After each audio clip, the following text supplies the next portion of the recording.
Bom, pessoal, então a segunda integral imediata, né, a segunda regrinha de integral aqui é para quando a gente tiver uma função potência, tá? X elevado a n. Desde que esse n, pessoal, não seja aqui o menos 1, tá? É claro também, né, pessoal, que aqui ele não pode ser zero, porque se for x elevado a zero, dá 1, e aí a gente não tem regra da potência, e sim a regrinha da constante, o primeiro exemplo que nós vimos, tá? Então, olha só, como que a gente faz, ou como a gente resolve a integral de uma potência? Então, a integral de x elevado a n dx, ela será resolvida da seguinte forma. Você vai pegar a base, nesse caso é o x, e na potência aqui do x, você vai pegar o n, ou a potência que se encontra aqui dentro, e vai acrescentar uma unidade. Então, vai ficar n mais 1, e vai dividir por essa mesma potência, essa mesma nova potência que você está calculando. Tá? Então a integral de x elevado a n é x, n mais 1, dividido por n mais 1.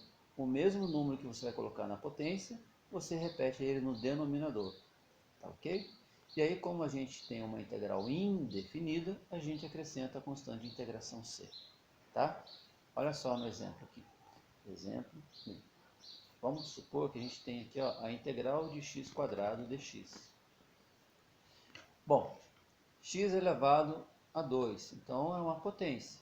O resultado dessa integral, a gente não precisa ficar tentando adivinhar qual é a função que a ser derivada vai fornecer x quadrado como resposta. Apenas aplicando então aqui a regrinha, a gente consegue isso de uma forma bem rápida e direta. Olha só, repete o x, que é a base, e agora na potência, você vai repetir o número 2 e vai acrescentar uma unidade. E aí, essa mesma somatória que está lá na potência do x, você vai trazer ele agora no denominador, ó, 2 mais 1. Tá? E como a gente não tem nenhum outro termo para poder integrar, segue aqui a constante de integração c. Tá? E agora só resolvendo isso daqui, vai ficar x elevado a 3 dividido por 3 mais c. Tá? Esse aqui, então, é o resultado, é a primitiva de x quadrado. Vamos verificar se é verdade? Bom, a gente sabe que para ser uma primitiva, então o que tem que acontecer? A derivada dessa primitiva tem que ser exatamente igual à função integrando, o f minúsculo. Então, olha só, x ao cubo por 3 mais c, né? Vamos fazer a derivada dessa função. Bom, esse 3 é no denominador, a gente vai calcular a derivada apenas lá no x ao cubo. Então, olha só, x ao cubo, a derivada de x elevado a 3. Então, vem a potência 3, né? Repete a base x e subtrai 1 da potência, 2. Como não tem esse 3 aqui, não tem um x para ser derivado e ele faz parte dessa fração, então você traz ele aqui, ó. Ok? A derivada da constante c, não tem um x para derivar, vale zero, então terminou a derivada.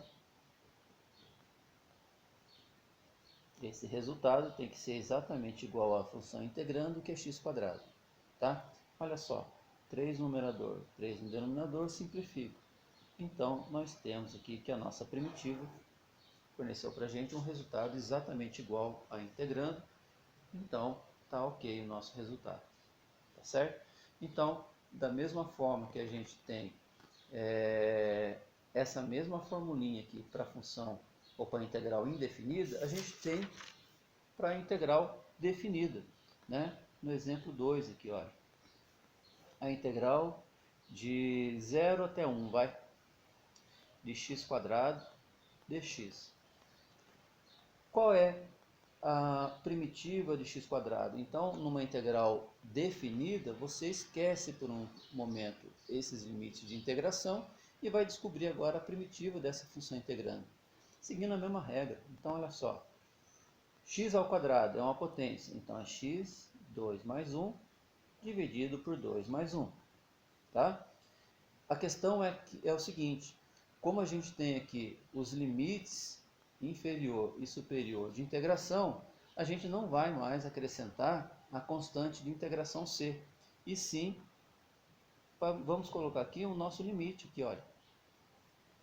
Tá ok? O nosso limite de integração que vai de 0 até 1. Olha só, de 0 até 1. Tá ok? Então, só ajustando esse resultado, então vai dar x ao cubo sobre 3. Tá?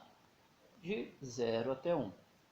E aí lembra lá na definição de integral definida, teorema fundamental do cálculo, você vai pegar a sua primitiva, tal qual ela se encontra, né, o resultado que você determinou, e vai no lugar do x aplicar o limite superior. Então está aqui, olha, 1 elevado a 3, dividido por 3. E aí, ao ser substituído aqui, não tem mais nenhum x, nenhum outro termo para você substituir o limite superior, você vai fazer a subtração agora do limite inferior. Né? Nesse caso, eu vou colocar aqui só para vocês terem o acompanhamento, mas não teria necessidade de pôr por ser zero, né? Na base. Mas a questão é, determinou a primitiva, substitui o valor superior na variável, menos o valor inferior nessa variável da primitiva que você determinou inicialmente, tá ok? Então, olha agora, é só fazer a continha. 1 elevado ao cubo é 1 sobre 3. Aqui a gente já sabia que esse resultado ia ser zero.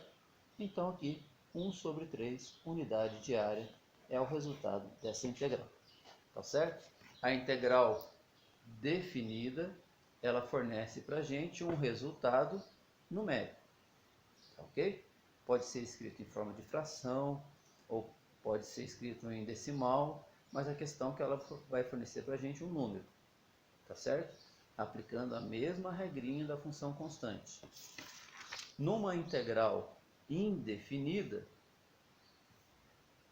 o resultado será uma nova função, ou seja, uma família de primitivas, porque ao final dessa primitiva a gente acrescenta a constante de integração c. Ok?